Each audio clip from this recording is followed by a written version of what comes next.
ജപമാല. സ്വർഗത്തിൽ പോകാൻ നമ്മൾ എന്തു ചെയ്യണം? 4 കാര്യങ്ങൾ പരിശുദ്ധ അമ്മ വെളിപ്പെടുത്തി കൊടുത്തു. 1. പ്രാർത്ഥിക്കുക. 2. പ്രായശ്ചിത്തം ചെയ്യുക. 3.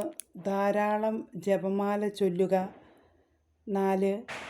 ഓ എൻ്റെ ഈശോയെ, എൻ്റെ പാപങ്ങൾ ക്ഷമിക്കണമേ, നരകാഗ്നിയിൽ നിന്ന് എന്നെ രക്ഷിക്കണമേ, എല്ലാ ആത്മാക്കളെയും വിശിഷ്യ അങ്ങേ സഹായം കൂടുതൽ ആവശ്യമുള്ളവരെയും സ്വർഗത്തിലേക്ക് ആനയിക്കണമേ, ആമേൻ എന്ന പ്രാർത്ഥനയും ഉരുവിടുക. സ്വർഗത്തിലേക്കുള്ള കോണിപ്പടിയാണ് ജപമാല. പരിശുദ്ധ അമ്മയോടൊപ്പം ആയിരിക്കുക. എപ്പോഴും ജപമാല ചൊല്ലുക.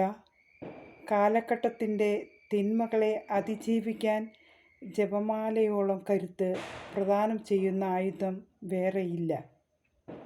പ്രത്യേകിച്ചും നമ്മുടെ കുഞ്ഞുങ്ങൾ, യുവതിയുവാക്കൾ സോഷ്യൽ മീഡിയയുടെയും മൊബൈൽ ഫോണിൻ്റെയും പുതിയ സാങ്കേതിക സംവിധാനത്തിൻ്റെയും അമിത ഉപയോഗത്തിലൂടെ ചെന്നു നിൽക്കുന്ന സങ്കടകരമായ അനുഭവങ്ങൾ, ബന്ധങ്ങളെ തകർക്കുന്ന അപകടകരമായ സൗഹൃദങ്ങൾ, തിന്മയുടെ പിരിമുറുക്കങ്ങൾ, ഈ പൈശാചിക ശക്തിയെ ജപമാല എന്ന ആയുധം ഉപയോഗിച്ച് എല്ലാ ദിവസവും അതിനെ അതിജീവിക്കാം.